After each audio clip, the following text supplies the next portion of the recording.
سلام، به نیبلا بایتس خوش اومدید.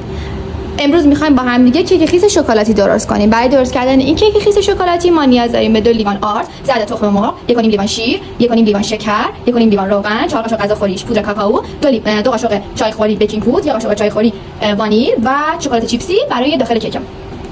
اول از همه پودر کاکائو، شکر، این مواد رو با هم دیگه ترکیب میکنیم. بعد از اون نوبت اضافه کردن شیرمونه.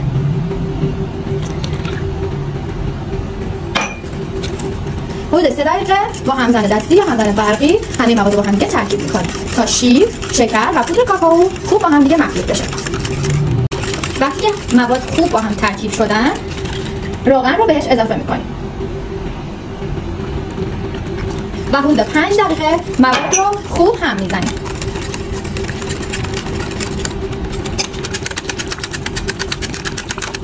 پنج دقیقه به هم زدنتون ادامه بدید تا به همچین بافتی برسید که مواد همش با هم دیگه ترکیب شده باشه.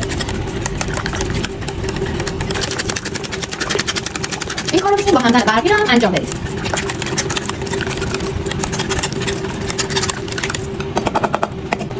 یک لیوان از این مواد روغن، شیر، شکر و پودر کاکائو برمی‌دارید برای اینکه آخر کار مواد بریزید روی کیک پخته شده.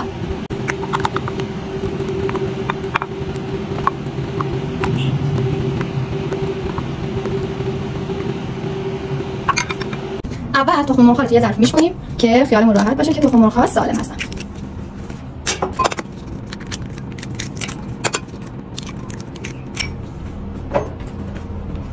حالا که مطمئن شدیم تخم مرغ‌ها سالمه، به موادمون اضافه میکنیم و شروع میکنیم به هم زدن. به آرومی مواد رو اضافه میکنیم و هم میزنیم.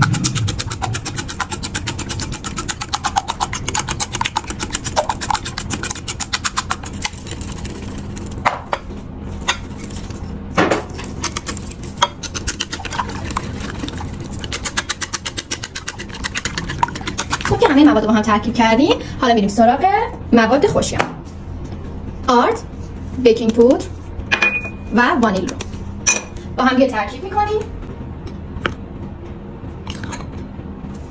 حالا نوبت اضافه کردن مواد خشک به مواد ترمونه. یه الک میذاریم و مواد رو کم کم اضافه میکنیم.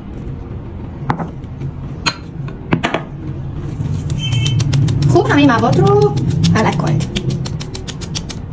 کم کم مواد خشک رو به مواد شیر شکلاتیمون اضافه کنید و آروم آروم با همزن دستی هم بزنید.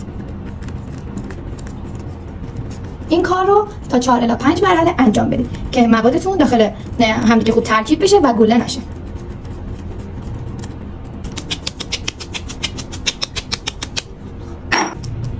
خیلی آروم موادتون رو با همدیگه ترکیب کنید. خیلی آروم آروم، هیچ گلوله‌ای داخل موادمون نمونه. خوب مخلوطش کنید. حالا که همه مواد با هم دیگه ترکیب شده، نوبت اضافه کردن شکلات چیپسیه. همش میزنیم تا همه جای کیک شکلات داشته باشه. وقتی که غلظت موادتون به این حالت رسید،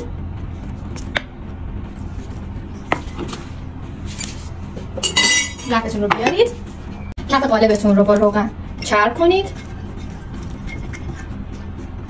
و تا نیمه قالبتون مواد رو بریزید.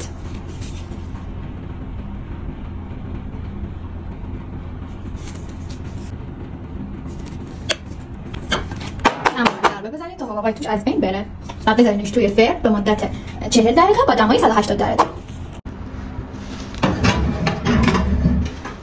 بعد از حدود 40 دقیقه کیک ما آماده شده و وقتی که با چنگال یا خلال هر چیز دیگه‌ای که میزنید توی کیک به چنگالمون نمیچسبه و این نشون دهنده اینه که کیک ما آماده شده. چند تا سوراخ داخلش ایجاد کنید و از اون مایه شیر، روغن، شکر و کاکائویی که نگه داشتید بریزید روی کیکتون.